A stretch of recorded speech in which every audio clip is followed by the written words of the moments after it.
Hello everybody and welcome to the 40th edition of the Frank and Stan chat, and as you can see there are three of us today, and I'm delighted to be able to say we've persuaded Dr Mike Rotheram to come back. He was our very first guest way back in the summer, and it's great to have you here, Mike, so welcome.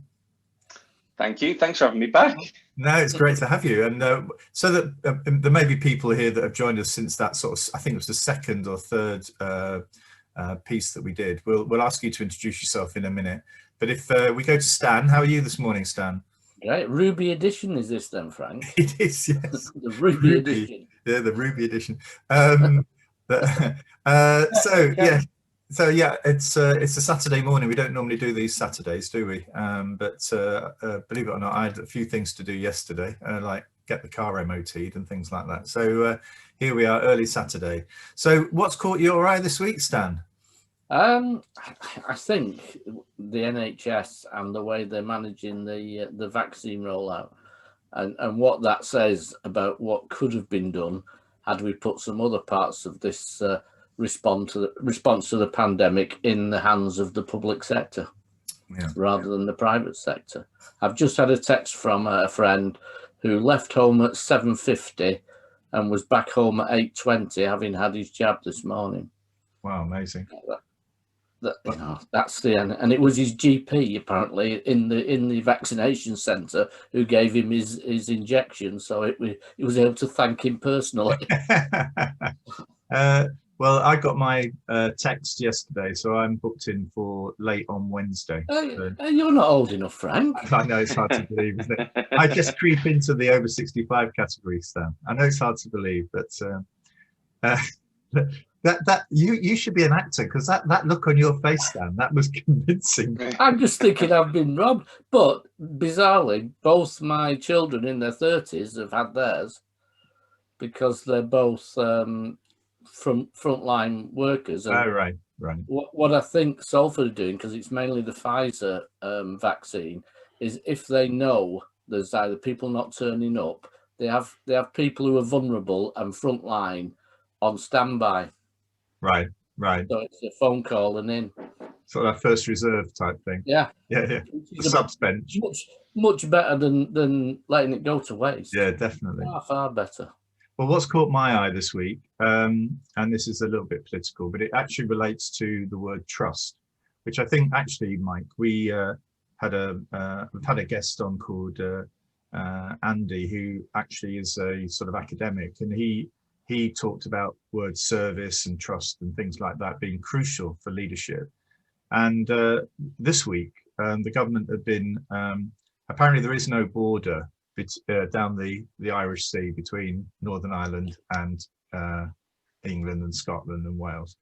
But apparently the cabinet minister has been asking the EU to actually soften that border. So we have the Prime Minister saying there is no border, and we have Michael Gove trying to soften it. And the point I'm making here is not about, though, that there's a slightly separate situation and action for government, but it gets to the heart of truth. And that for me is a really fundamental aspect of the sort of the authenticity of actions that people undertake, that they're driven by a genuine sort of understanding of the issue. It may be the wrong answer to the problem, but actually it's done genuinely. There's no hiding place. I've laid out what I believe, and actually that's where I'm going. But actually that's lost, isn't it, when you get leaders, senior leaders, sending different messages, and in this case a completely different message, because it makes you think actually somebody's not possibly telling the truth here. And when that starts to feed into the truth and to the actions that you do following leadership, I think that's a really serious sort of point that you've reached. And probably the breakdown of trust is also the breakdown of the following. You just don't get the people following it and people sort of thinking twice about it. So that thing around Northern Ireland is one that just sort of feeds into a sort of broader issue around leadership. So has anything caught your eye this week, Mike? We had a talk last night from a charity called Opening Up. They're a brilliant charity. They do lots of stuff in cricket around promoting mental health.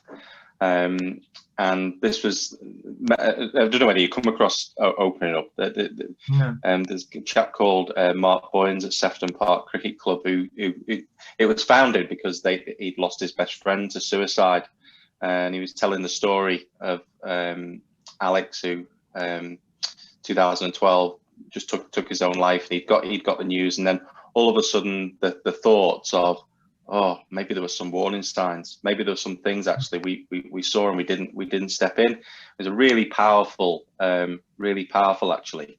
Just and like afterwards, once the sort of talk had finished, quite a few people had messaged saying that really resonated. Just in terms of being able to look out for friends and recognizing actually some friends are struggling, and maybe it's a sign to actually reach out. So that was quite nice in a way. Yeah, I mean, just on that, Mike, we got a card through the door yesterday from a neighbour, about 4 or 5 day card, just saying, hope you both doing okay. Wow. It's really thoughtful of somebody to. It's quite nice. I mean, presumably she's gone down the street posting them, but it's really nice. Yeah. Yeah. Mike, I mean, you talked about cricket there. I mean, for those who haven't, who didn't see the first edition when you were one of our guests, can you just explain to people who you are and what your background is? So primarily, I'm a sports psychologist who's kind of sneaked into the world of education through the back door. But I'm primarily. So I work out the English Institute of Sport. Working with, I have worked in the past with England cricket across the men's and the Lions team, and then more recently with England women. I've taken up a slightly different role now, supporting the senior leadership in that particular environment. But yeah, that's been my environment really, and still supporting our Olympic sports as we go through to there won't be an Olympic Games. It must be very difficult for athletes, though, mustn't it? This uncertainty, I mean, sort of leadership and direction, motivating yourself when there's perhaps a 10%, 20% chance it might not lead to an Olympic performance. Yeah, and especially given it's already been cancelled once. You've got certain athletes who are maybe coming to the end of their career, who are kind of, this is their last Olympics. But for others, it might be, an opportunity. It's like, for some of those younger athletes, it's, I've got an extra year now. I've got so it just depends on the frame of where you are in that system as to how you view it, I guess. But incredibly difficult. We've just said you've got to prepare as if the games are going ahead, and then we'll react accordingly. But also, you've been doing home learning. We'll get onto the words of the week after this, Stan. But I mean, I was just going to say, Mike's perhaps underplayed there what he's done in education. I worked with Mike probably 20 years now. It's something like that. When we worked with Mike and Mark, bringing in the philosophy behind what they were doing into education, and I bet Mike's now worked with more schools than I ever did. Mike, so you've been doing some home teaching as well as trying to carry on with your other work. Yeah, well, it's been quite interesting, that, hasn't it? Because I come up to my office, I'll lock myself away, and I guess in the early part of the lockdown, there are a lot more knocks on the door than there are now. Right. Like certainly in the last, I would say the last sort of 6 weeks, sort of seen a real growth in my daughter where she's just getting on with it now. She gets stuck on something, she'll go on Google, or she'll watch a YouTube clip, she'll research, or she'll find a way, she'll have a go at stuff that she's not been able to do, and is almost like willing to fail now. And it's not about getting the right answer, it's more about having a go. And 12 months ago, she had her own sort of mental health challenges with anxiety, confidence, scared to fail, wanted validation. But now it's almost like the complete opposite, and it's brilliant to see. So how old is she? She's 8. Yeah. Yeah, I've got a 9-year-old granddaughter, and I can see, although I don't see her now, this current lockdown at all. But actually, my wife does go and stand at the end of the garden so that she can see the children on a Thursday. So they sit under the porch and she's at the end and they chat. But it's fairly clear that from the reports that actually Helena has also sort of grown sort of slight, because our family are sort of all teachers, primary school teachers. You sort of know what sort of that growth pattern's likely to be for that age, you know. But she seems to have blossomed in many ways that perhaps were held back in school. A similar sort of thing to you, that that actually there is a sort of learning, a bowl of learning, and there's no bits of it that are right or wrong, and she's dipping into the bits that she really likes, you know, and really moving on in those areas. So I think that it's go on. Yeah, it's a different. It's just a different type of learning, and maybe they've not learned what they would have learned with lots of sit-down lessons in school. But I'd actually argue the learning that she's had is better because she's more equipped now to learn, you know, and she's found out how she learns, and that curiosity, that exploration, that sense of fun in the learning and the love for learning, and it's been brilliant to see. Yeah, I think there's been a few research projects now that are starting to bring that up as a message. Not that lockdown's perfect for children. You know, let's not look at all the potential damage it does, but also let's look at what's happening to the children. Not just assuming, which I think in a lot of cases it is an assumption, that they're missing out on every kind of learning. I did see one school, when it snowed the other week, the text out, obviously, to all the parents was, we're going to bring our non-screen day forward to today, so there is no work for them to do apart from go and play in the snow. I thought that was fantastic. I really did. I thought that's thinking about the children, not thinking about a curriculum that we need to get through.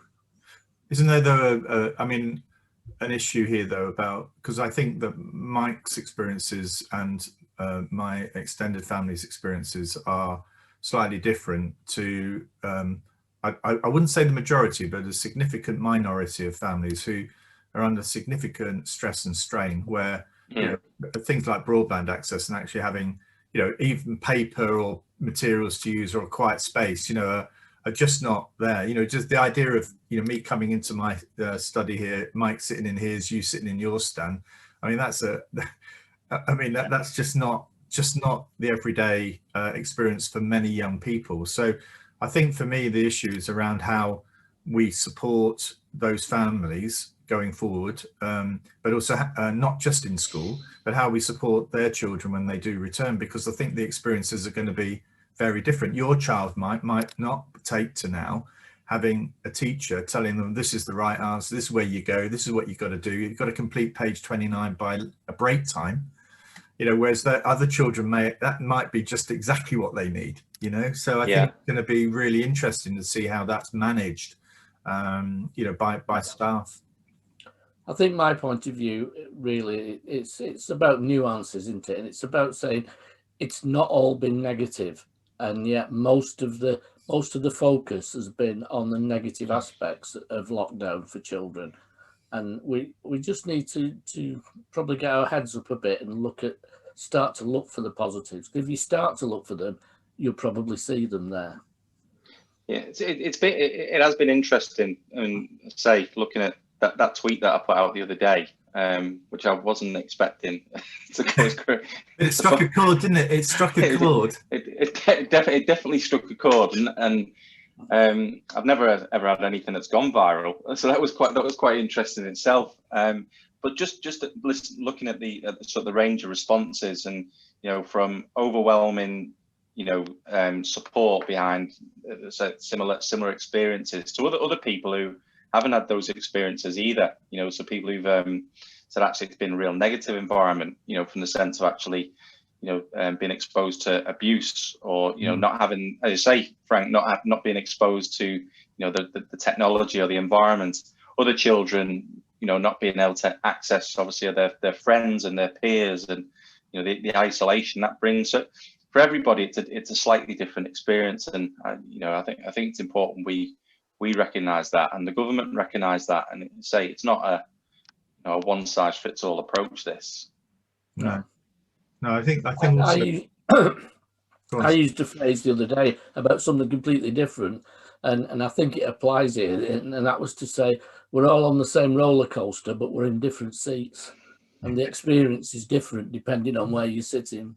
Yeah. I mean, I think for me, the issue around the poverty that exists in society that is hidden from us, this pandemic has brought that, I think, just opened the window to that poverty, and there will be people who will sort of take the approach of, well, everybody has it's an equal society, everybody has the same, everybody goes to school, but actually at the end of the day, if you haven't got stuff at home, if you are sharing bedrooms with 3 or 4 other children, there is no writing paper, there is no books, there is no broadband.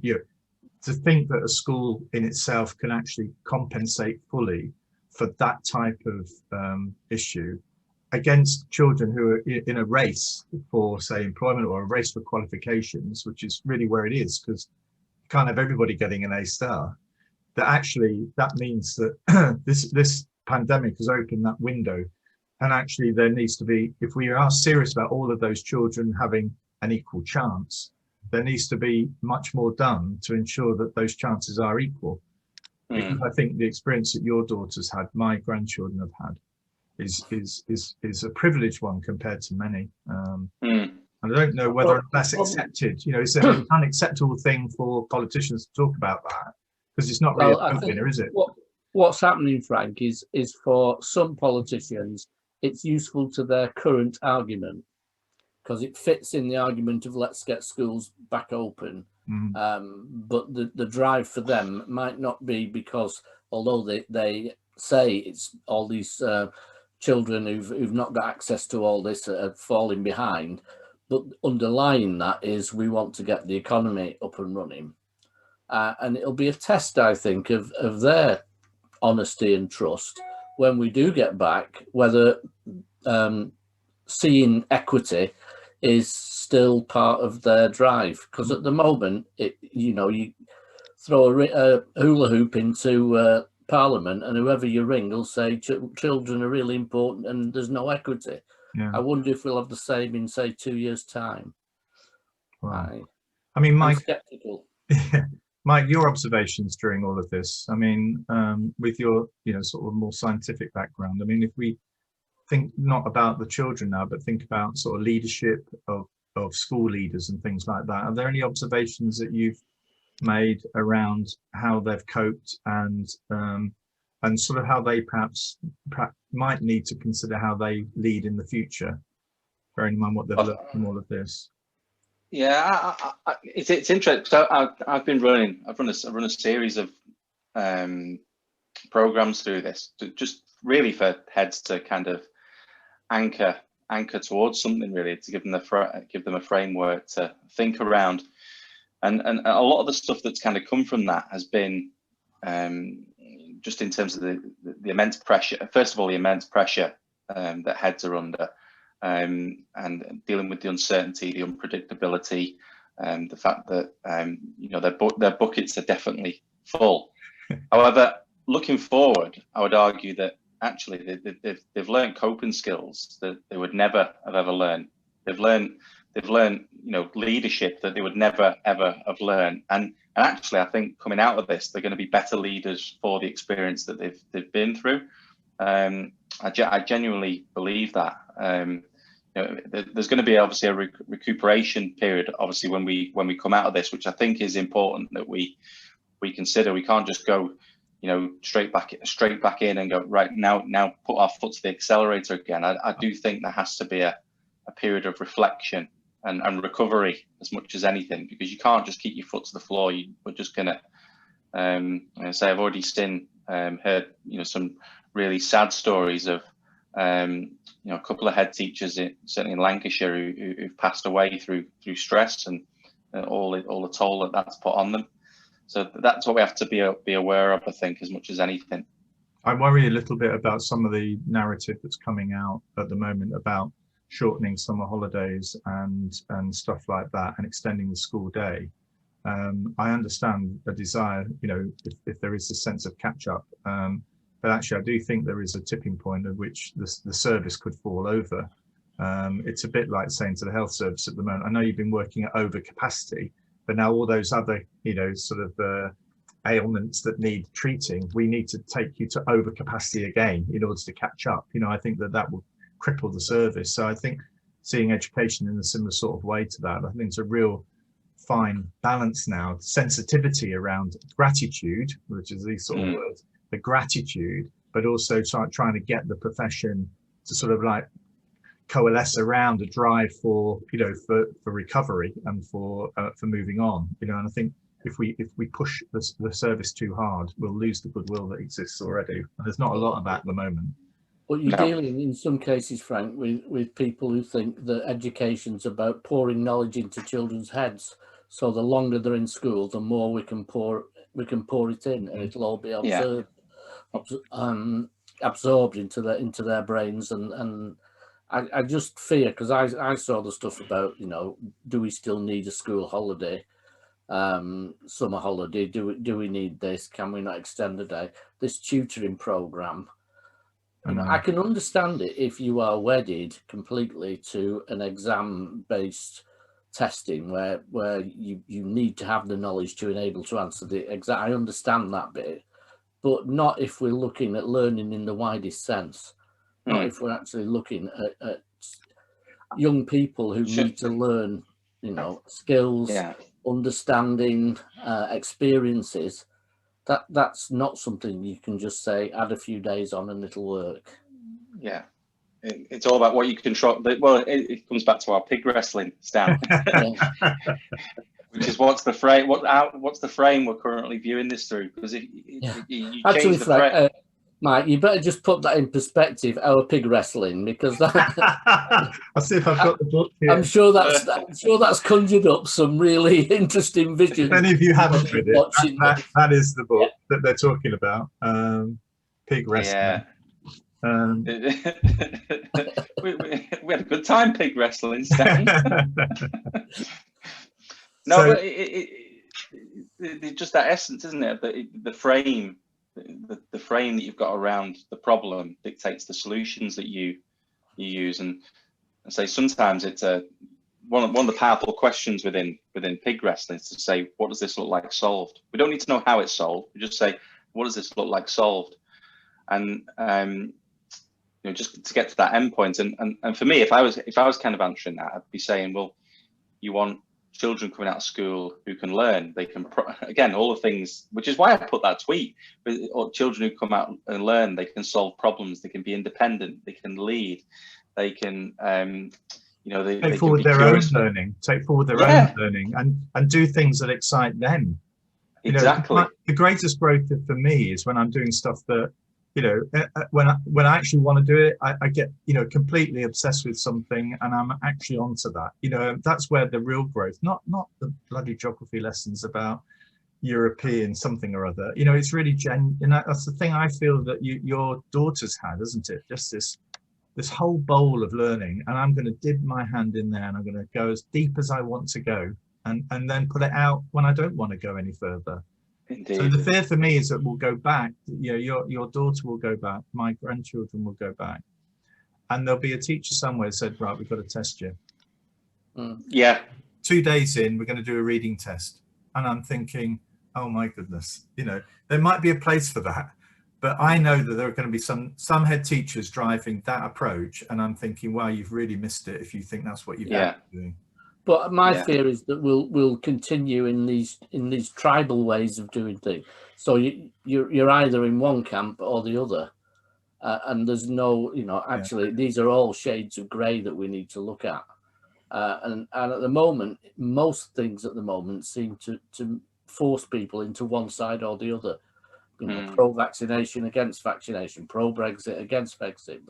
They're all, you know, trying to isolate people into a definite this is where you are, and everything I say, therefore, you must agree with. Mm. And I just think we've lost that nuanced approach where you look at all the shades of grey and try as a school to achieve all that with children. Yeah. All right, well, believe it or not, that was nearly 25 minutes, but we haven't done word of the week, and I think... Oh, right. So can you remember yours, Stan? It was 25 minutes ago. Yeah. Yeah, I wrote it down with my teaching board. Yeah, good man. This is Fernweh. Huh? What's that? It translates as distance pain, and it's the opposite of homesickness. It's when you feel a pain because you want to be somewhere that's far away. So it's the opposite of being homesick and missing your home. It's about having a place that you really are urged to be. So for me, it's Palenza Old Town in Mallorca. Right. And if I wanted to be anywhere, that's where I would be, outside the Alhambra bar, watching the world go by. Yeah. Well, I have two words or two phrases. The first was because of Joe Root this morning getting his 200 or whatever. Believe it or not, completely separate of that. I was thinking about the phrase hat trick. You know, where does the hat trick word originate from in cricket? And so I did a bit of Googling on it, and apparently it was when somebody got 3 wickets, somebody in the crowd would go around with a cap, a hat, and the spectators would throw money into the hat, and that's how that phrase hat trick came up, which is quite appropriate, I think, for this morning. But also I just want to raise, because I'm going to put the album that I've been listening to, this is on my shoulder here, and that's an album from 1973 or 4 by 10cc, and it's called Sheet Music. And the reason I put that up is because this week somebody found a piece of music by 10cc that had been hidden in an archive somewhere. It was an advert for a soap bar or something that they did, and they did some music around it. So it sort of took me, listening to that music took me back to the early 70s, you know, when I was a teenager, and this was everything for me, you know. So yeah, so sheet music was the other word, because that's the name of that album. We're going to dump this on you, Mike. Have you got a word you can think of, or shall we just drift away into the saying goodbye? I'll say connection. I'll come back to what I said right at the start. Connection would be my word of the week, based on last night for sure. Look out for each other. Connect with somebody you've not connected with, and just check in on them, because I think everyone's going through different experiences. So then that'll be really powerful. That's what we should do as a result of this. All 3 of us should contact somebody we've not contacted for 6 months or more, and just see how they are. Yeah.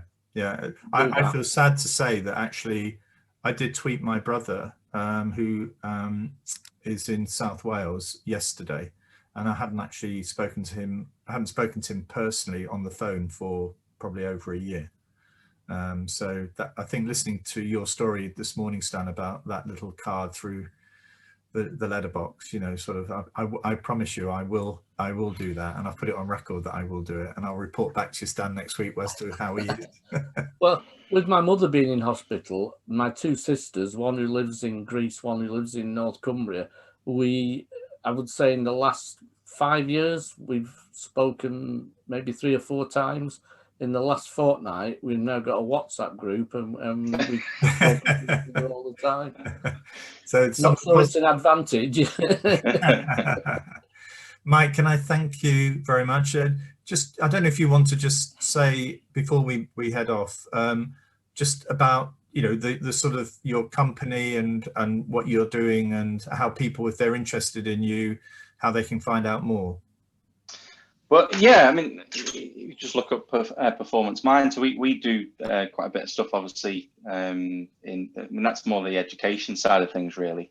Going into schools, working with school leaders, coaching, working with the senior leadership teams, working with the wider school, and really just promoting some of the messages around a positive mental health, resilience, but also how to be more effective and help you to perform through difficult times and adapting to change and all those side of things. So yeah, if anyone's interested, yeah, Although I am quite busy right now.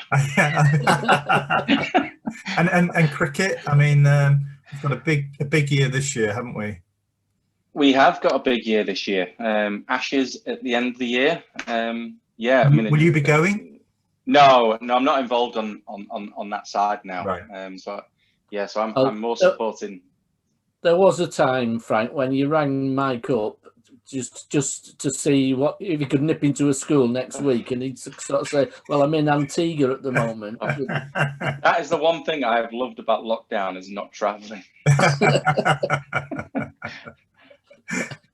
Okay, well, thank you very much for your time this morning, gents, and hopefully we'll see all of you next week on another Frank and Stan chat. Thank you.